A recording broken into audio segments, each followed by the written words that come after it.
Hello everyone, and welcome back to the Fig Noob to Fig Master YouTube channel, your one-stop shop for everything Figma. Today, we're going to be focusing on text. We're going to be diving deep into how to make text on the page, all the different options that Figma presents, and once you do place text on the page, how you can edit or change that. So let's dive into it. Down in your toolbar, there's the T for text icon. Once it's clicked on, it turns blue so that you know that it's selected, and your cursor will change to a little plus sign. As soon as you click, that is going to be where your text is. So I'm going to just type hello everyone. This should be pretty similar to every other place that you've ever used text, like Word or Google Docs, where right here you have the font. So I can choose between a ton of different fonts. So if I want to be a little fun, I can change it to that one. You can change the font size by clicking on this big 70 here. So if I want it to be smaller, I can change it. And if I want it to be larger, I can go all the way up to 128. But although the numbers do cap at 128, you can click and you can type on your keyboard 300 and it gets even larger. That's just the largest that it gives you as a suggestion. The next thing that you can do in the typography section is using the auto spacing and the auto line height. What you do is, if I want my letters to be a little bit more spaced out, I can go in here and I can actually click on this little A with the side-to-side icon, little lines. I can drag out, and you'll see that the letters are spacing out. And then I can drag back inwards, and I can actually go into negative so they're really close and actually go backwards. But if I use the auto line height, right now it's set to auto, if you drag it, you'll see nothing's happening in my prototype. But if I was to drag this so it wraps, so now I have two lines, now I can actually very slowly increase the size and spacing between hello everyone. And then I can just reset it back to where it was, which is 100% originally. Next, we have alignments. With the alignments, you have left aligned, center aligned, right aligned. Pretty typical, what you'd see normally. But we also have the different alignments with top, middle, and bottom. So if I want it to be center aligned and top aligned, I can leave it like this, and you can see that it is closer to the top than it is to the bottom.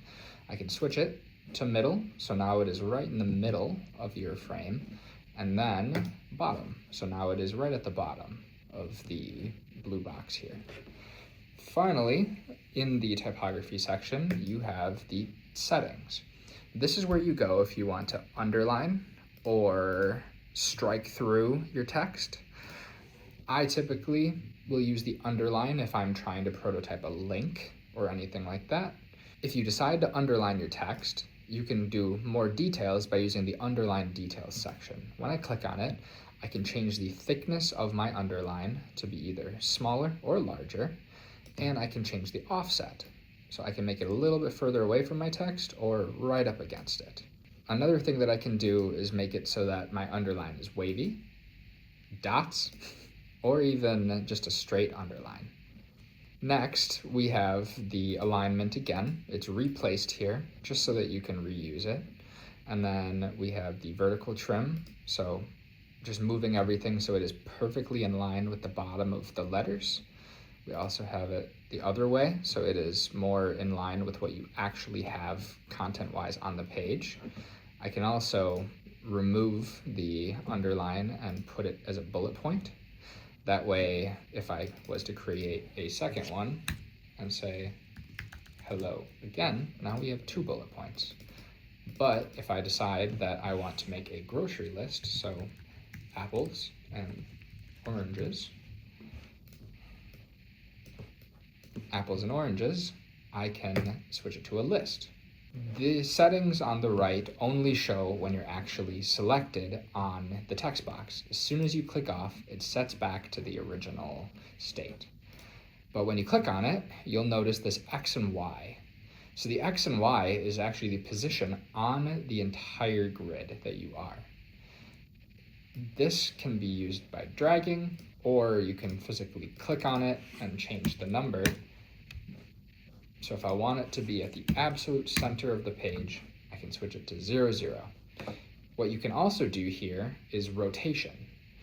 When you drag it, you can switch it. So if I want to flip it completely inversely, it's 180. If I want to do it by 90 degrees, it looks like that. And if I want to put it back at 0, you just drag it again. But once again, you can just click on it and type 90 degrees and it'll go. But if you don't know what you want and you kind of just want to play around with it, what you can do is use the rotate 90 degrees right. This way, regardless, you'll always end up back at your square one, but you can go all the way around. Another fun tool is the flip horizontal tool, which just inverts everything back and forth. And then you also have the flip vertical tool, which just flips everything up and down. Finally, something that's really nice to use, and we'll talk a lot more about it in future videos, is the layout section.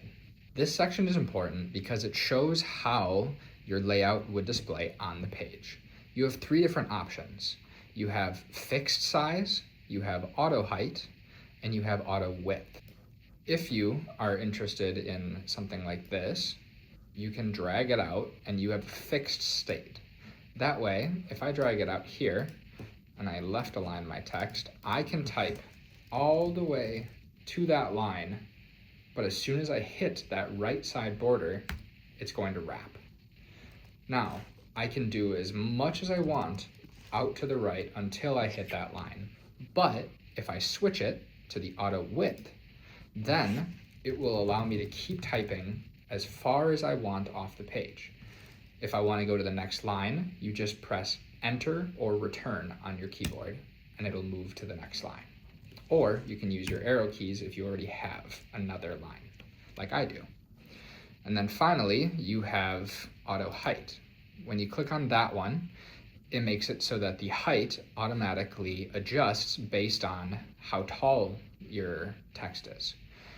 We only have 2 lines, so as you can see, the text box actually shortened so that it fit only the text that we were using. If you're interested in downloading Figma, go to the link in my bio and try it for yourself for free. And if you liked this video and want to see more videos just like this, make sure to like and subscribe to the Fig Noob to Fig Master YouTube channel. See you next time.